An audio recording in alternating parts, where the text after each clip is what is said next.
এটা 1 বছর আগে আমি নিয়েছিলাম ইয়েলো কালারের বক্স, আর ইয়েলো কালার যেন শেষ হতেই চাইছে না, যার কারণে আরো একটা ইয়েলো কালারের নতুন বক্স এনেছি আমি, যেটা তোমাদের সাথে শেয়ার করব। আর ভিডিও করতে গেলে যে এত টাকা খরচা পড়ে যায় বা এত টাকা খরচা হয় আমার আগে জানা ছিল না। সবই তোমাদের ভালোবাসার জন্য এটি সম্ভব। এবং আমি আজকে যেটা দেখাতে চলেছি, এই যে গিম্বালটা নিয়ে এসেছি আমি নতুন ভাবে, আর এটা সম্পর্কিত আমি কিছুই জানি না বা জানারও চেষ্টাই করিনি যে ইউটিউবে ভিডিও দেখে এটা কেমন ভাবে ব্যবহার করতে হয় বা কেমন কি করতে হয়, আমার জানা নেই। কিন্তু অ্যাকচুয়াল এটার প্রতি আমি এখন নতুন, আর এই গিম্বালটা এখন আনবক্সিং করব আমি। তো প্রথমেই দেখবো যে এর ভিতরে কি আছে। আমার তো আন্দাজ, এটা আমি এখন ভিডিও দেখিনি, আমার একটা আন্দাজ যে এই গিম্বালের ভিতরে হয়তো কোনো একটা বক্স আছে, ঠিক আছে, সেই বক্সের মধ্যে থেকে হয়তো এগুলো রাখা যাবে। তো আমি এই গিম্বালটা প্রথমে খুলে নেব, দেখবো যে গিম্বালের ভিতরে কি কি আছে। আর এটা অ্যাকচুয়াল ভিডিওর জন্যই কিন্তু খুব ভালো একটি জিনিস, যেটা ব্যবহার করলে ভিডিও আরো সুন্দর হয়ে ওঠে। তো প্রথমেই এটাকে খুলবো। আগের ইয়েলো কালারের বক্সের মধ্যে ছিল তো একটা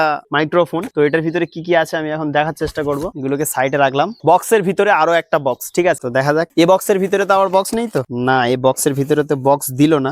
আমি ভেবেছিলাম যে বক্স থাকবে, বাট এটার ভিতরে কোনো বক্স কোনো কিছু নেই, যেটা দেখাচ্ছি তোমরা দেখতে থাকো। একটা উন্নত পরিমাণ নয়, তবুও চেষ্টা করি। একটা স্ট্যান্ড টাইপ, ছোট একটা স্ট্যান্ড, যেটা গিম্বালের সাথে বসবে। দেখো ছোট একটা স্ট্যান্ড দিয়েছে সাথে, এটা কিন্তু গিম্বালের সাথে বসবে। বাট এর ভিতরে কি আছে দেখা যাক। এখানে একটা ডাটা কেবল দিয়েছে, যেটা দেখতে পাচ্ছ, একটা ডাটা কেবল। আর মেনলি আমাদের গিম্বাল, এখানে একটা কিউআর আছে, যে কিউআর কোডে হয়তো অ্যাপ ডাউনলোডের জন্য কিন্তু বলবে আমাদেরকে। আর এটা হলো গাইডলাইন, তো গাইডলাইন ম্যানুয়ালটা সাইডে রাখলাম। এবং মেনলি আমরা এখন গিম্বালটা দেখবো এটা অন কেমন ভাবে করে। আমি জানি না এর সম্পর্কিত, তাও চেষ্টা করছি যে অন করার। আমি খুলতেই পাচ্ছি না জিনিসটাকে। ও আচ্ছা আচ্ছা, খুলে ফেলেছি জিনিসটাকে। এবারে সোজা করা দেখা যাক কেমন দেখায়। এটাকে এবার অন করব। এটা সম্পর্কিত আমার জানা নেই, অ্যাকচুয়াল নতুন হলে যা হয়। আমি চেষ্টা করছি যে এটা কি করা যায়। আমার ভিডিও দেখতে হয় ভাই, বুঝলি। তো আজকে ভিডিও এই পর্যন্ত। আমি দেখানোর চেষ্টা করলাম যে আমি যে গিম্বালটা নিয়েছি সেটা কেমন হয়, বাট এটা আমি এখন ব্যবহৃত জানি না, এটা কেমন ভাবে ব্যবহার করে আমি জানি না, আমার জানা নেই।